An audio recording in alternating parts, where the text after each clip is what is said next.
Pourquoi un index de l'égalité professionnelle dans votre entreprise?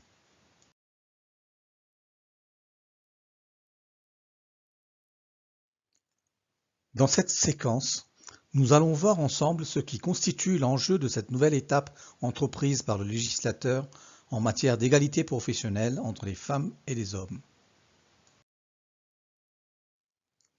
Les principes de base sont indiqués dans les articles L. 3221-2, L. 1142-1 et L. 1142-2-1 du Code du travail.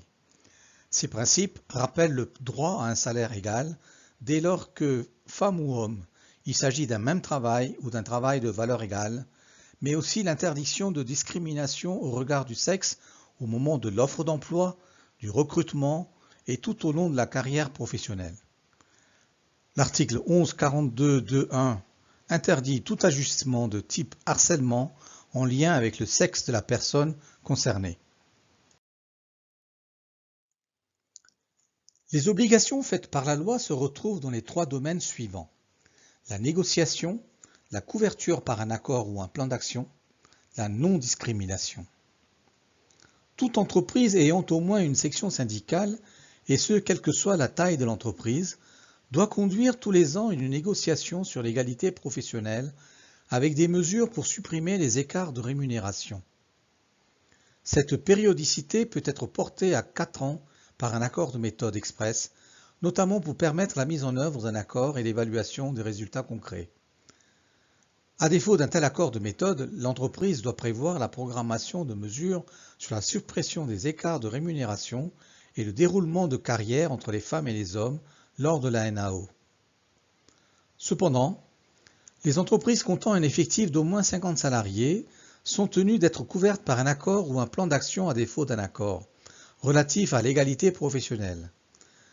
Cet accord doit porter sur l'un des domaines suivants: embauche, formation, promotion professionnelle, qualification, classification, conditions de travail, sécurité et santé au travail, rémunération effective, articulation vie au travail et vie hors travail. Dans les entreprises d'au moins 300 salariés, le plan d'action doit comporter au minimum 3 de ces domaines d'action, dont obligatoirement celui de la rémunération effective. Enfin, s'agissant des obligations en matière de non-discrimination, la loi protège tout salarié ou candidat à un emploi, un stage ou une période de formation. Cela ne concerne pas que les discriminations en fonction du sexe, mais aussi des mœurs, de l'orientation sexuelle, de l'identité de genre, de la situation de famille ou la grossesse, l'apparence physique des personnes. La loi prévoit également de lutter contre le harcèlement sexuel et les agissements sexistes en instituant notamment des prérogatives au niveau du CSE. Bien que le principe de l'égalité de rémunération est inscrit depuis la loi de 1972 et que les lois du 4 août 2014, du 17 août 2015 et du 8 août 2016 ont structuré les obligations des entreprises en matière d'égalité professionnelle, alors que dans le même temps, au plan de l'égalité en matière d'emploi, de réels progrès ont été constatés, des inégalités persistent en matière de rémunération. Pris au niveau global, on constate que les femmes gagnent 24% de moins que leurs homologues masculins. Plusieurs raisons, plus ou moins objectives, peuvent expliquer cette différence de rémunération. Tout de même, il reste un écart de 9% parmi les 24% qui restent non expliqués. Et ce, malgré les accords et les plans d'action dans les entreprises qui visent la réduction effective des écarts. L'égalité professionnelle entre les femmes et les hommes constituant une des grandes causes nationales du quinquennat 2017-2022, le législateur a institué par la loi du 5 septembre 2018 une obligation de résultat contre ces disparités persistantes entre les femmes et les hommes. Cette nouvelle obligation s'ajoute et s'articule avec les obligations de moyens faites jusqu'ici par la loi avec les accords et les plans d'action d'égalité professionnelle. L'égalité professionnelle n'est pas seulement une question de justice sociale, mais également un enjeu de performance pour les entreprises qui auraient tout à gagner en tirant bénéfice de toutes les compétences détenues par les femmes comme celles des hommes.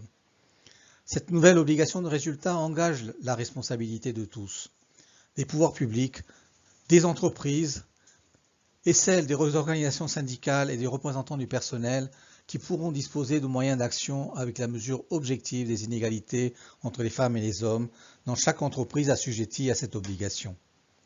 Ces inégalités, transcrites dans un index de l'égalité professionnelle, fourniront des pistes de travail concrètes pour parvenir à leur réduction.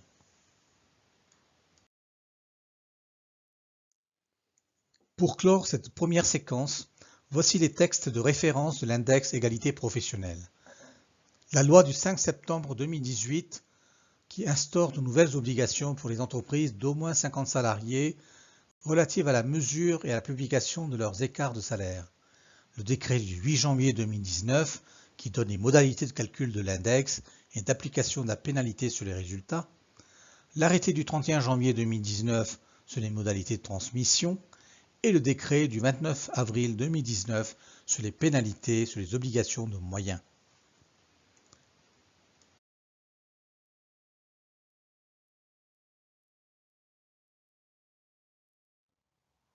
Fin de cette première séquence.